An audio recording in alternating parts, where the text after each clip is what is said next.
Let's hear this. To do his American Rescue Plan. Kamala Harris was the tie-breaking vote in the United Listen to I this. would argue we're not really You have to say that if it wasn't a racist country. white, you could thrive. That are gonna make our country thrive. So whether you black, Hispanic, or white, you could thrive. Why? And so I think it's So important. then would you have to say that if it wasn't a racist country, whether you're black, white, or Hispanic, you could thrive? No. Are we thriving? Are members in your state, black folks in your I would state argue thriving? we're not really thriving right now. This inflation, which by the way was brought to us by Kamala Harris, has really slowed down people from being able to excel. By Kamala? Yes. The vice president. Oh, Charlemagne. It's still the president. Charlemagne. Yo, this is so. I'm sorry, but the level of intelligence on this show is lacking. It just is what it is. There's a reason why. As a matter of fact, can y'all give? Are there other shows? Like, I'm just sitting here thinking about it, and maybe I shouldn't say what I'm getting ready to say, but that kind of makes me want to say it even more. Just being honest, because it needs to be said. When we have these type of people on here, like, is there another comparable white show to where they have, just people that have no idea about politics, like aggressively attacking politicians on policies and things that they aren't well versed in? Like, is there another, like, is it, I just don't think that there's a comparable on the other side when it comes to white people or any other group. This is such it's almost like, it's like Byron has to dumb himself down to have these conversations. The way it was brought to us by Kamala Harris Charlemagne is like, oh, Kamala, she's the vice president. So we allow Kamala Harris to attach herself to all the positive things that she wants to attach herself to when it comes to her administration. But everything else that's a negative. Oh, the border's a crisis. Oh, that's not Kamala. She's the VP. The economy's in shambles. That's not Kamala. Inflation is. Oh, that's not Kamala. She's the vice president.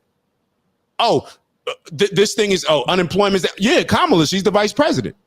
That's a positive. Yeah, she's part of the administration. Do we see what's going on here, or is it just me? It has really slowed down people from being able to excel. By Kamala? Yes. The vice president. Oh, Charlemagne. It's still the president. Charlemagne, listen, man. When Joe Biden wanted to do his American Rescue Plan, Kamala Harris was the tie-breaking vote in the United States Senate. She broke the tie that started this inflation that has hurt so many people in our country. Everybody listening to your show, it's not true?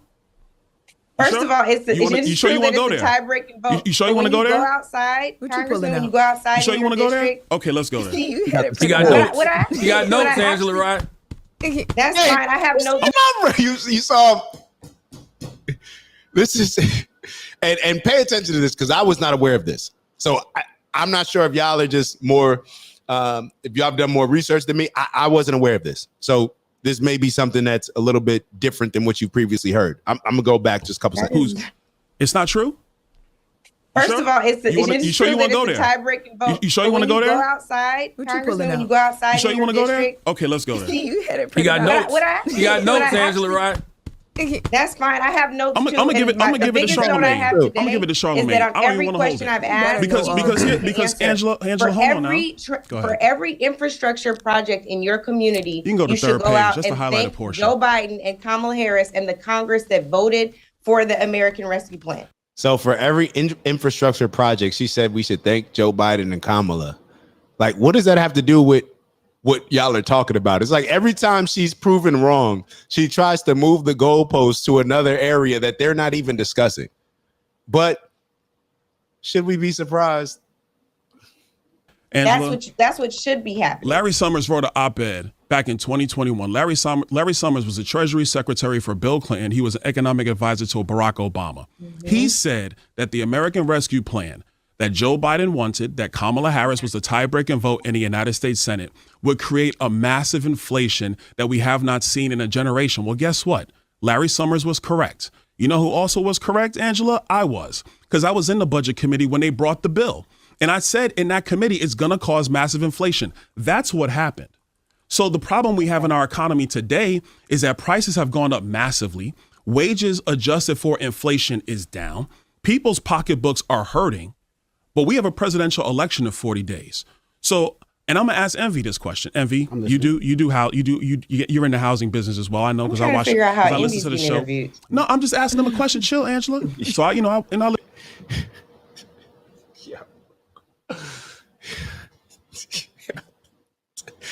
Yo, how could something so pretty, so beautiful in the face, like what are you so angry at? Why are you so aggressive? Like, this is the problem. Like, you would think that if I was in a debate with somebody and I got proven wrong, like in front of everybody, like a couple times, I may ease up a little bit. You know what I mean? After I aggressively called them out for lying, saying what they're saying is wrong, and then I get proven time after time that I was the one wrong. It's like there's no. You know what's so funny? And this is what, Kamala Harris, I believe she was talking to was she talking to Oprah, or was she talking to the National Association of Black Journalists when she tried to take a shot at Donald Trump and saying that, he was privileged, because he came from his father, gave him money, millions of dollars, whatever. Okay. There's a certain level of privilege that comes with being a woman and being a pretty woman and being a pretty light-skinned woman. Let's just be honest. And that privilege Angela Rye benefits from and Kamala Harris benefit from. And it just is what it is. Because if she didn't look the way that she looked, I'll be totally honest. If she would get, the feedback would be even harsher. Just being honest. How many brown-skinned women out here, dark-skinned women have heard, "Oh, you're pretty for a dark girl. You're pretty for a brown girl." Yeah. Right, Maya? Yeah. So when you hear these things, just pay attention to how that impacts them in their day-to-day lives and how it impacts them in their professions. She is so privileged to the point where she doesn't even have the humility to acknowledge that she was wrong and pipe down a little bit. Listen to what she just, I don't know if y'all are peeping all this. People's pocketbooks are hurting, but we have a presidential election in 40 days. So, and I'm gonna ask Envy this question. Envy, you're in the housing business as well. I know because I listen to the show. Interviewed. No, I'm just asking them a question. Chill, Angela. So I listen to the show. I know you do a lot of business in housing. Mm-hmm. Would you hire somebody that broke up stuff in one of your houses to fix the other houses? No. Exactly. She broke the. Would you hire somebody who broke up stuff in your other house to fix the other house, to fix your new houses? But see, this is the whole DEI, non-merit-based, non-meritocracy. This is the participation trophy. This is, I'm owed something because I'm black. I'm owed something because I'm a black woman. This is that entire conversation. How do you fail? You have a terrible approval rating at vice president. You don't accomplish the very things that if she accomplished anything. To be totally honest, for the first 2.5 years, we were sitting like, yo, Kamala ain't even involved in anything. You got Joe Biden, who's clearly showing cognitive decline. He's not out there. So you would think somebody younger, spruce, pretty, can talk, has a nice laugh. You would think that they would push her to be more and more involved and to be more out there, but they did not do that when she was vice president. So you're not even trusted as a vice president, but then as soon as it flips to you becoming president, it's like you go from having terrible approval rating as a vice president to being the savior as a presidential candidate. I don't understand it. I don't get it. I broke up stuff in one of your houses to fix the other houses? No. Exactly. Her and Biden, both of them, created a lot of these problems. Now she's running a campaign based on fixing the problems that she created. She broke the economy. I'm not going to do this morning, Byron. Why are you not going to do this, Angela? Because I'm bringing facts. Hold on now. So now I'm bringing facts and you don't want to do it no more? Come on now, Angela. That's not right. I'm bringing facts. I thought we were going to have a fact-based conversation.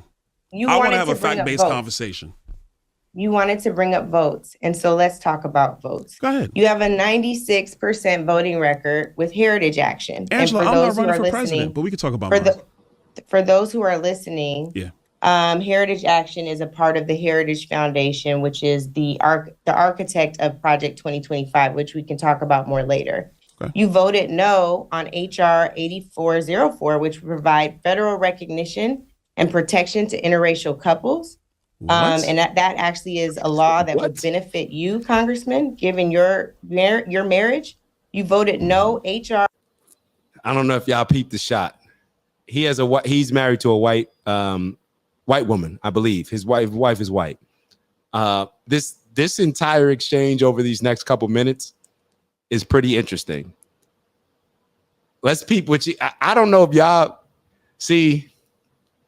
I told y'all before, my radar as far as somebody messing with me or trying to play me or disrespecting me my radar is very it's up. Somebody tried it just is what it is. So I don't know if y'all peep what she just tried to do or if I'm just looking into it too much, but what she tried to do was take a little shot. Well, this would benefit you, to try to take away from his blackness, because y'all may not have heard it early on in what we've heard so far, but throughout this show, for the people that have seen the entire interview, and we'll see more of it as we go along, they're trying to question a lot of his blackness. One for being a Republican and the other for being married to a white woman. Let's keep going. Fit you, Congressman, given your which would provide federal recognition and protection to interracial couples. And that actually is a law that would benefit you, Congressman, given your marriage. You voted no. HR. What about your marriage, Angela? 6878 on requiring the Bureau of Prisons to provide incarcerated women with certain pregnancy-related care, including sexually transmitted infectious testing, contraception, appropriate housing, bedding, clothing, access to hydration and restrooms, prenatal vitamins and other appropriate conditions of confinement, screening and care for high-risk pregnancy, substance use, and mental health support, including postpartum depression and prenatal education. The list goes on, and it would limit the use of solitary confinement for pregnant women. You voted no twice on the John Lewis Voting Rights Act, which would have restored the protections originally enshrined in the Voting Rights Act of 1965, which I've heard you tout. You also voted no on HR 3233, which established the bipartisan commission to investigate the terrorist and insurrectionist attack on January 6th at the Capitol. So you want to talk about voting? Sure. Please explain why you would vote so clearly against the interests of people who look just like you and I. So the first two bills you talk about, I actually have to go back and see it, because a lot of problems with some of these bills are all of the other things that get put into them, not just the things that you're talking about.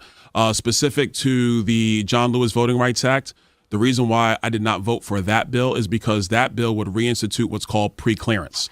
Right now, Hold on, man, Angela, you don't let me talk. Here we go. Here we go. Is that okay to say yes? Okay, here we go. So check this out. Okay? Pre-clearance, right now, under federal law, really by Supreme Court precedent, is no longer the law of the land. The reason why that is because there's not been, over the last 30 years in elections, there's not been cases, or there's not been any specific cases around why you need pre-clearance in the first place, like was needed back in 1965, where you did have counties that were systematically discriminating against black people. So the plaintiffs could not prove at any point in the last 30 years where you still needed pre-clearance. I live in a pre-clearance county. Collier County, Florida is a pre-clearance county. I've lived in Collier County for 23 years now, 23 years. There's never been an issue with me casting a vote in Collier County, Florida at any time over the last 23 years. And that's before I became an elected official. That's when I showed up down there working the Cracker Barrel, being a waiter, and just figuring out how to make ends meet, and I could still cast my ballot. So every other protection under the Civil Rights Act of 1965 is still law today. What my Democratic colleagues want is they want national pre-clearance, so that if any jurisdiction, whether if they were a historically discriminatory jurisdiction or not, if they made a change in their procedure, like reshifting a precinct, deciding to shrink or expand precincts, that would actually have to go to the Civil Rights Division of the Justice Department for approval before they can make those changes. Now, why is that not important today? More people are voting by mail. So you have a situation where local election jurisdictions are shrinking precincts or resizing precincts or putting two precincts together because they don't have the volume of people going to cast ballots in those precincts. You're now telling me that you have to now go to the Civil Rights Division of the Justice Department to get approval to put two voting precincts together?